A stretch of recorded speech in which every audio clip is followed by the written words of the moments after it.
2015 in Seoul, opening in Korea. So there were Interstellar and Elysium before that. Mm-hmm. And they both have the theme of space in common. Yeah. So I guess question number one is, why did you choose The Martian as your next project? Yeah, I didn't plan it that way. I never, I never kind of have applied any overarching strategy to the choices I make. I kind of make one decision at a time, and it's always based on who's directing the movie. And so with Elysium, there was Neil Blomkamp, and then Interstellar was Chris Nolan. And it was a smaller part in Interstellar too. And then this was Ridley. So it was, I just said yes, really. Yes. Okay. So some people might say, so don't get this wrong, some people right. might say, oh, it's another movie dealing with survival in space. So if, could you tell us something that would be unique to The Martian? Something differentiated, perhaps in, a must-see reason? Yeah, I guess, it's based on a book that's a bestseller that people really love, and they connect to this character of Mark Watney. And he's not in space, he's on Mars. So it's about a guy trying to survive on a planet that is totally inhospitable. So we're not in space very much in this movie. It's really about a guy. It's kind of like the Robinson Crusoe story, really. And when I talked to Ridley about it originally, he said, I've always wanted to make Robinson Crusoe, and this is kind of my chance to do that.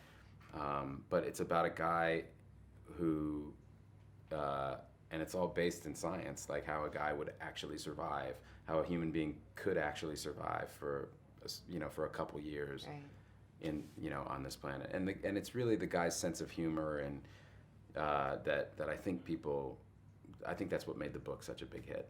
Okay. So I don't know if that's a reason to go see it though. Trailer was good. Yeah. So Gus Van Sant, Steven Spielberg, Martin Scorsese, and this time Ridley Scott. So many just incredible directors, right? So what do you think is the reason you stand out to them that they want to work with? I don't know. I don't know.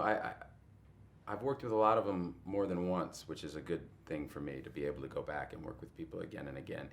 But I'm a screenwriter also, and I think that probably helps. And the way that I attack the problems is maybe similar to the way they do, and we see, if you have a common sensibility with somebody, it's pretty easy to work with them.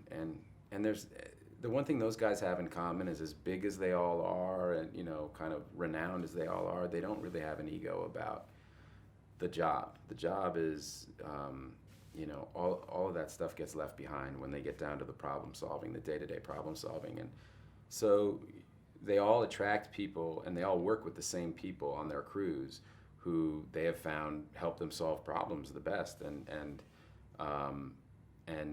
I think I'm an actor who can be in that group, and so I get to keep working with those guys. Okay. So I actually went back and saw Interstellar. And so both actually Dr. Mann and Watney are doing actually they're doing what they need to do to survive, right? But what would you say is the fundamental difference between the two characters? I think the film has a fundamental difference in its attitude towards the characters. In narrative terms, they serve different purposes. Dr. Mann kind of in Interstellar is he represents the selfishness and the cynicism and and that kind of need for human survival, and it's looked at in a certain way. Whereas Watney, it's that same need for survival and that same very human experience that he's going through, but it's celebrated, and it's celebrated as a way to highlight the entire human condition and how we just our knee-jerk response is to reach out and to help somebody who's in need. And so I think it's the films have different attitudes about their characters. Okay. They're both doing, to the credit of both films, each character is doing something that's utterly believable and plausible under given the circumstances they're in. So you visited Korea last time in 2013 for Elysium. Any lasting impressions? It was a very quick trip, and that was my lasting impression, was that I wanted to go back. But I wasn't allowed to do too much anyway because my wife wasn't with me. So she said, don't explore too much until we can go together. So it was like 3 days, but I spent most of the time in the hotel doing interviews. So hopefully next time. Yeah, definitely. Okay. And last thing, if you can say something to the Korean fans, PikiCast is mostly 20s. PikiCast is mostly 20s. Mostly 20s. Hello, PikiCast. You're an audience of mostly 20-somethings. It means I'm old enough to be your father. Please go see The Martian because your father told you to. Thank you. Thank you very much.